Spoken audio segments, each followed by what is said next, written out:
First, let's say that you want to start and you have 3 or 4 different micro niche. Now let's do 1 to 10 scaling. Instead of writing micro niche 1, 2, 3, 4, you put the actual name of that niche, what you think. For example, it could be construction project management.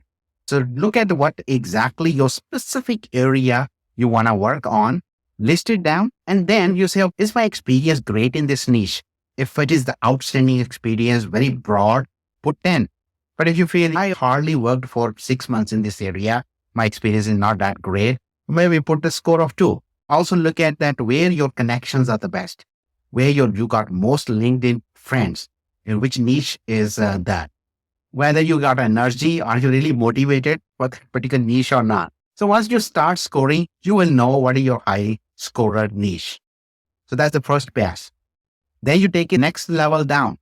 Then you say, let's look at the domains. This micro niche, I worked in few domains. This one belongs to this first domain. This micro niche pertains to some other domain. Do you even have the evidence that you got the job title in each of these niche areas?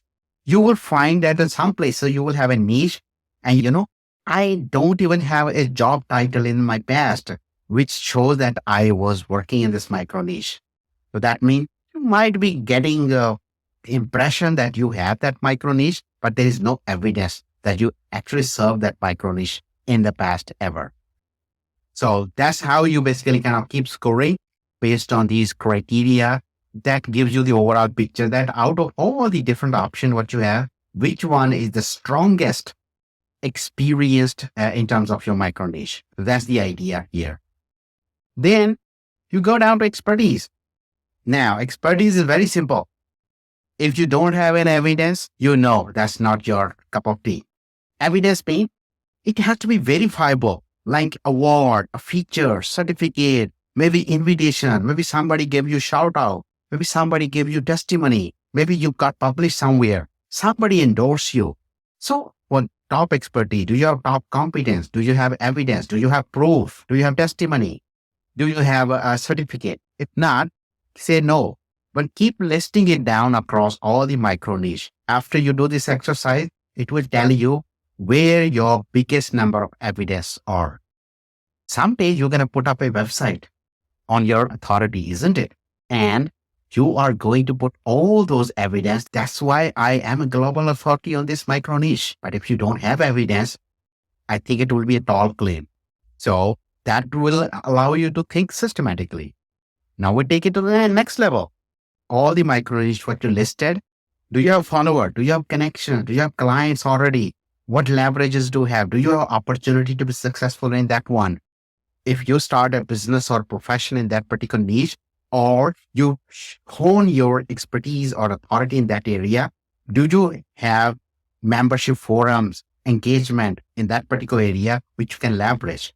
You're going to need to look at the entire ecosystem. And then comes your energy. Energy one is very interesting. I have been dreaming about doing this work forever. Do you think your father will talk about that? Oh yeah, my son used to talk about this one when he was a kid, when he was in a school. Or do you think your spouse will talk about this one? Do you think she will be the witness that, what, this guy was very passionate about this particular thing. And now I see that he's moving in that micro niche. Now you see, I had taken the emotion out of this one. The moment we talk about dream, driver, passion, everyone become emotional. But the moment you bring your relationships, ask your father, ask your mother, ask your spouse, ask your kids, ask your relative, friend, the picture they are going to tell you is going to be different from what you think. And ultimately, authority is about what is visible, what is seen. So if your family member, your spouse, or mother don't see you having that kind of passion, that kind of drivers, your power story in that particular niche, there is a good chance that your audience are not going to believe it. This is how we make it objective. This is how the product development happens in a niche. We got critique. We got people with the great minds who contradict each other's. And that's how the best product comes out in the market. And the last one is your readiness, efforts. Do you have a book? Do you have research? Do you have model? Do you even have time to spend on this particular micro niche? Do you have any challenge? Do you have acceptability? So this is where you will score your readiness. Are you ready?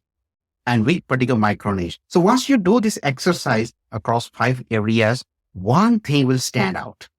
That will tell you, I have plenty of experience in this one. I'm an expert in this one. I got so many evidence. My family says I'm passionate about this. That micro niche will stand out. And that's the process. How do you identify it faster?